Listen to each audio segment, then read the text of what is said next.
Basra, Iraq, September 19, 2005, 9 p.m. A British Army officer issues a direct order to a group of SAS operators. Stand down, do not move, do not engage. The SAS did not move, they did not stand down. Within minutes, Challenger 2 tanks were ramming through prison walls. Operators stormed the building. 2 captured men were pulled out alive. No one faced a court-martial. No one was punished. And here's the question nobody in the military establishment wanted to answer publicly. Why did it work? Not why they disobeyed. That part is obvious. But why did an elite unit make the calculation that ignoring a direct order was not just acceptable, it was correct? The answer is not about recklessness. It is not about ego. It is about a specific psychological architecture that the British SAS is deliberately built on. And once you understand it, you will never look at military obedience the same way again. Campbell and Griffiths were undercover, in plain clothes. They were working on a surveillance operation in Basra alongside MI6, tracking corruption inside the Iraqi police force. They were compromised, arrested, handed to a local militia. Within hours, footage of them appeared on Iraqi television. They were beaten, tied, and accused of murder. Back in Baghdad, 20 operators from A Squadron, 22 SAS, watched the broadcast. They did not wait for a briefing. They flew to Basra. Here is where it becomes complicated. The British government authorized conventional forces to raid the Al Jamiat police station. That part was official. What was not authorized was the secondary operation, the unsanctioned extraction of Campbell and Griffiths after intelligence confirmed they were being moved. The militia had dressed them in local clothes and loaded them into a car trunk. They were about to disappear. A helicopter overhead caught the movement and radioed it in. The SAS went in anyway. No permission, no authorization, full commitment. The tanks hit the walls at 9 p.m. The operators entered, the men came out. That is the incident. Now here is the psychology. They did not disobey because they panicked. They disobeyed because they had already made the decision before the order was given. Most militaries are built on a simple model. Orders travel downward, obedience travels upward. The system functions through compliance. The SAS is not built that way. 22 SAS selection is brutal, not just physically but cognitively. The regiment does not want soldiers who follow instructions without processing them. It wants operators who can assess a situation independently, make a judgment under pressure, and execute without being told how. This is called mission command, and it creates something uncomfortable. When you train a human being to think for themselves in the field, to adapt, improvise, and make autonomous decisions, you cannot then flip a switch and expect pure compliance when the order from above conflicts with what they can see in front of them. The SAS in Basra could see exactly what was about to happen. Their 2 men were being moved to a location from which recovery would become impossible.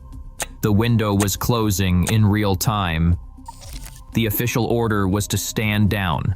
The psychological architecture of the regiment said, you have the information, you have the capability, and you have the responsibility. Act. This is not insubordination in the conventional sense. It is the system functioning exactly as it was designed, at a moment when the system above it had failed. The military created a unit capable of independent judgment. Then it was surprised when that unit exercised it. If that changes how you think about elite units, subscribe. There is more where this came from. There is a concept in behavioral psychology called the authority gradient. It describes the degree to which a person defers to authority versus their own assessment. In commercial aviation, a dangerously high authority gradient is where a junior co-pilot does not challenge a captain making a catastrophic error. The co-pilot sees the problem. The co-pilot says nothing. The plane goes down. The military equivalent of a high authority gradient produces soldiers who carry out illegal orders, follow commanders into tactical disasters, and stand by while preventable failures unfold. The SAS is trained with a deliberately low authority gradient. But there is a second mechanism at work in Basra, something more primal than institutional training. The men watching that television broadcast were not calculating doctrine.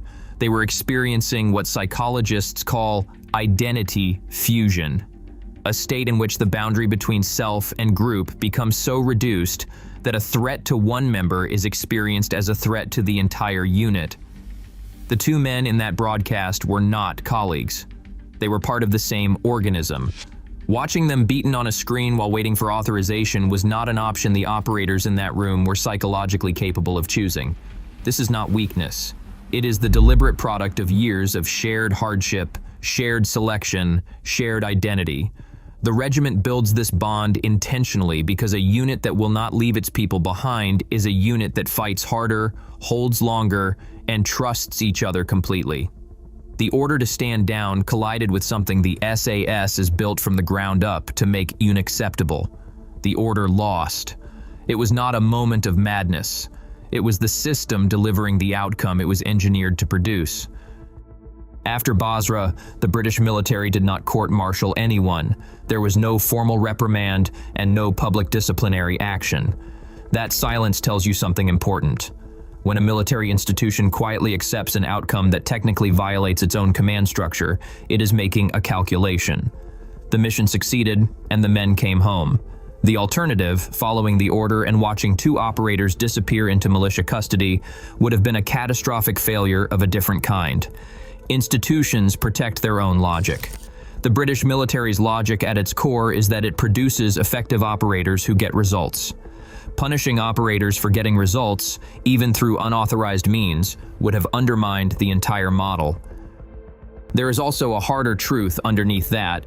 The people who issued the stand-down order knew what they were asking. They knew the timeline. They knew what the militia intended. The order was the product of political calculation, not military judgment. And somewhere in the chain of command, there was the awareness that if the unsanctioned operation succeeded, the official position could simply be that events moved faster than authorization could follow. That is exactly what happened. The SAS moved faster than the paperwork, and the institution let it go because the outcome was the only thing that mattered. Results absorb liability. That is the unwritten contract between the British military and the regiment it built. The question the title asked is not really about disobedience. It is about what kind of human being you need to create to operate at the level the SAS operates at, and what that human being becomes impossible to control when the system around them fails. The order said stand down, the psychology said no, and the psychology was right. That is the gap between a trained soldier and a thinking operator. And it is the gap that makes the SAS what it is.